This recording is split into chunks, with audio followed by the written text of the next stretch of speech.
Hi everyone, how are you doing today? Welcome back to my channel. Since I made a video on how to detox with the help of an enema, a number of you asked me what kind of diet you should follow while doing the enemas. And I thought it was a very good question and definitely worth making a video on.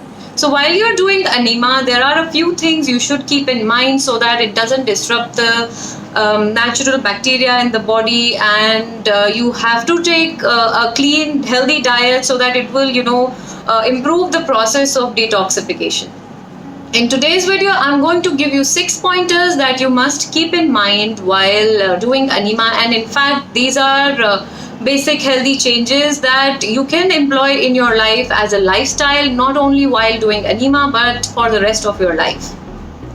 Number one, and the most important, is including probiotics in your diet. And by probiotics, I am not referring to the tablets or pills that you are getting these days.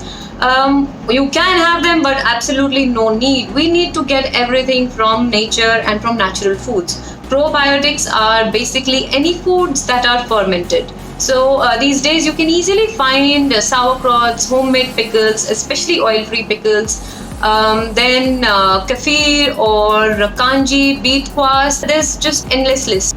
If you want to check out a recipe of a very easy and cheap probiotic that you can just make at home, then check this video. I've made a video earlier on homemade probiotic. I have also explained probiotics in detail, what is it and why you should consume. So do check that video. I will leave a link in the description box below. Number two is prebiotics. While you have probiotics, which is basically bacteria, now you need to also consume food for the bacteria, and prebiotics is nothing complicated. It's there in all raw fruits and vegetables. So that basically means you need to increase intake of raw foods in your diet. And other than the fact that they are a good prebiotic, raw foods have so many other benefits, and I've also done videos on that, but I'll briefly share the most important benefits of eating raw food. Is they have more nutrition as compared to cooked food, because cooking or high heats and high temperatures destroy nutrients in our food. They're also rich in plant hormones. That is what we need to improve our hormonal imbalance in our body. And they're also rich in oxygen, and most of them are highly alkalizing, and again, that is what we really need, because day in and out we are just eating, drinking acidic foods, and that is really disrupting the mineral balance of our bones and teeth. So thumbs up to raw foods. Make sure to include more raw foods in your diet. 3 most important ways to include raw foods in your diet. Number one is green vegetable juices, my favorite, because juices really concentrate nutrients from a lot of vegetables into one glass. So if you start a day with a green juice, then literally you are giving yourself so many nutrients in very little time, and they are very easy to digest as compared to some other raw foods. Second is salads, of course. So make delicious salads. If you want to take tips on how to make a nice salad bowl which is balanced, which has protein and various nutrients, vitamins and fats as well, healthy fats, then you can follow me on my Instagram. I keep posting my daily salad recipes that I eat, so that will give you a good idea as well. And number 3 is fruits. Fruits are our natural food. Our bodies were designed to eat fruits. The only thing I will say is make sure to eat ripe and seasonal and local fruits. Don't go for exotic fruits, and don't go for fruits that are out of season, because then you're probably eating fruits of coming from storage, so they won't do any good to you. In fact, they might absorb nutrients from your body, and same goes for unripe fruits as well. So make sure the fruit is ripe, local and seasonal. Another thing to keep in mind while preparing your salads or eating fruits is food combining. Again, I have done a video on this before. I will leave a link. Take a look at the 5 golden rules of food combining. You must follow this to improve your gut health, and it will in turn help you with any health issues you're facing. And when the food digests better because you were following good food combining, then your body will automatically get more nutrients from that same food that you were eating. Number 3 on the list is resistant starch. So basically, These are the foods that end up in your large intestine and feed the bacteria in your large intestine. So this is important for everybody, but it's very important especially when you are taking enemas. Good examples of food high in resistant starch would be boiled potatoes or raw banana. So you can boil potatoes, add them in your salad. You can actually turn boiled potatoes into a salad dressing, just blend it with some nuts and it will make a delicious salad dressing. Feel free to have some boiled potatoes in your dinner as a curry or add it in dals.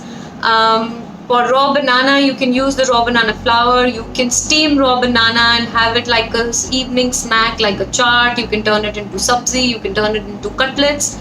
So there's absolutely so much you can do. You can use it in salads also. So raw bananas and boiled potatoes are a great source to feed your bacteria in the large intestine. Fourth thing I would suggest is oil-free cooking. So basically, whatever food you want to cook, ideally, of course, raw food is the best, but we have to please our tongue and mind as well. You don't want to go to bed unsatisfied that I only had salads all day and I am not satisfied. So we have to take care of everything. So it's okay to have 1 to 2 cooked meals in a day, but make sure that you make them oil-free because cooking oil makes it toxic. And again, I have done a lot of videos on why you should cook oil-free. I also have videos on a few oil-free recipes. Once you look at 4-5 of them, you will be able to make your own oil-free recipes. That's how I learned. And honestly speaking, now when you get the hang of cooking oil-free, people can't even tell that it's cooked without any oil because it gives almost the same flavor. Fifth most important thing is not another thing that you should eat, but it is what you should not take, is anything that's a stimulant, which includes caffeine. So basically all kinds of teas and coffees that have caffeine in them, they are stimulants. Sugar is a stimulant, alcohol is a stimulant. So I would highly recommend to avoid all these stimulants. And you will, again, this is for everybody. The moment you get rid of these in your daily diet, you will notice a huge difference in your health, but all the more important when you are detoxing your body with the help of an enema. Last thing is what not to add, and it's not even something that you need to remove, but you need to reduce the intake in your diet. I am talking about salt. So we need some salt in our daily routine, but we are taking a lot more than what we actually need. And to be honest, there is some form of salt in so many vegetables. So if you start eating more raw foods, green vegetable juices, celery especially is so high in salt. So when we are taking foods like this, most of our salt intake requirement is fulfilled. But again, like I said, we need to please our taste buds and our mind as well. So it's okay to have some salt in your diet, but I would suggest not to use the typical table salt, but get organic natural salts and get the variety of salts like senda namak and sea salt and the kala namak, depending on what you are having. So if I'm having the chaat or chas, some drinks, I prefer adding even my probiotic millet kanji. In these kind of drinks, I prefer adding the kala namak or the black salt. When I am having dals, then I add sea salt because it's very coarse, so it's easier to cook in dals and it melts by the time the dal is cooking. And I use senda namak for all other vegetables. So basically, and when you start adding more fresh herbs like coriander and celery or parsley, and say lemon juice, when you add all these things, green chilies also you can add. So when you add all these things in your food, then salt requirement is reduced because you are getting flavors from so many other things. Just add a little bit of salt and you're done. You will still enjoy your food, and if you think that's difficult, you can slowly reduce the salt intake. So if you were having 1 spoon, you bring it down to, you remove 1/4, so you have 3/4 spoon, and then you bring it down to half a spoon, then you bring it down to 1/4 spoon, and that's enough. You don't need to go down further. So these were the 6 important things that you should do to improve your health, whether you're doing enema or not, but especially when you're doing an enema. Thank you for watching this video. If you want more tips or healthy recipes, Follow me on Instagram and do subscribe to my YouTube channel.